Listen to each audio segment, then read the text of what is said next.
আমি অবাক হয়েছি যে ইসলামের যতগুলো নিয়ম আছে এক এক করে আমরা এখনই প্রমাণ করবো ইনশাল্লাহ।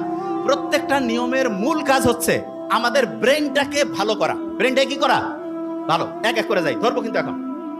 আচ্ছা, আপনি যখন অন্যের প্রশংসা করেন তখন আপনার মনটা খুশি হয়, যে শুনতেছে তারও খুশি লাগে না? এইরকম অন্যের প্রশংসা করলেন, অন্যের সম্বন্ধে একটা ভালো জিনিস বললেন, যে শুনতেছে তারও ভালো লাগতেছে, আপনারও ভালো লাগতেছে। কেন জানেন? ওই সময় অক্সিটোসিন ক্ষরণ হয়। কি ক্ষরণ হয়? অক্সিটোসিন রক্তের যে নালীগুলো আছে না, এগুলোকে পরিষ্কার করে। কি করে? রক্তের নালীগুলো। আচ্ছা, আপনি কি জানেন যে রক্তের নালী যদি পরিষ্কার হয়, ব্রেন ঠিকভাবে যদি পুষ্টি পায়, তাহলে আমাদের ব্রেনটা ভালোভাবে কাজ করবে না খারাপভাবে? ভালো। এটা নাম্বার ওয়ান।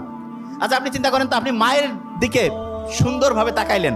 ইসলামে আছে না, মা বাবার দিকে যদি আন্তরিকতার সাথে তাকাও, তাহলে দেখা যাবে যে একটা কবুল হজের, এরকম আমি জানি না এটা ঠিক না ঠিক, যে হজের সওয়াব বলে, অনেকে বলে এটা থাকতেও পারে নাও থাকতে পারে, কিন্তু মা বাবার দিকে আন্তরিকতার সাথে যদি কেউ তাকায়, তখন আমাদের শরীরে অক্সিটোসিন ক্ষরণ হয়। কি ক্ষরণ হয়?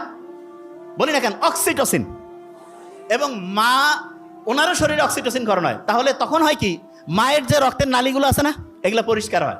আমাদের যে রক্তের নালীগুলো আছে, এগুলো পরিষ্কার হয়। লাভটা কি? মা বাবা হার্টের সমস্যা থেকে মুক্ত থাকে, মায়ের শরীরের কর্মদক্ষতা বাড়ে, আমাদের শরীরেও কর্মদক্ষতা বাড়ে। বুঝাইতে পারছি?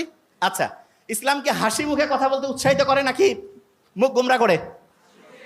আচ্ছা, একটু সবাই হাসি তো এমনিতে ভালো লাগে না? আচ্ছা, কারণটা কি বলি? এই লাস্ট বেঞ্চ। কারণটা হচ্ছে, আমি যখন হেসে কথা বলি, এই যে হেসে যখন কথা বলি, তখন এন্ডরফিন ক্ষরণ হয়। কি ক্ষরণ হয়? ওই যে একটা কথা বলছি, এখনো খেয়াল নাই, আসতেছি। এন্ডরফিন যখন ক্ষরণ হবে, তখন দেখা যায় আমাদের ব্রেনটা আছে না, ফ্লো স্টেটে যায়। ওই যে লাস্ট বেঞ্চ, 1 ঘন্টায় যে 10 ঘন্টার কাজ করা যায়, ওই যে নিউ ইয়র্ক টাইমসে যে আসছিল, 1 ঘন্টায় 10 ঘন্টার কাজ করা যায়, সেই জন্য ফ্লো স্টেট যেটা, সেইটার পিছনে এন্ডরফিন বলে একটা উপাদান আছে। এন্ডরফিন বলতে একটা উপাদান আছে। তাহলে আপনি একজনের সাথে হেসে মুখে কথা বললেন, হেসে হেসে কথা বললেন, তাহলে আপনার ব্রেনটা ভালো হইলো না খারাপ? ভালো।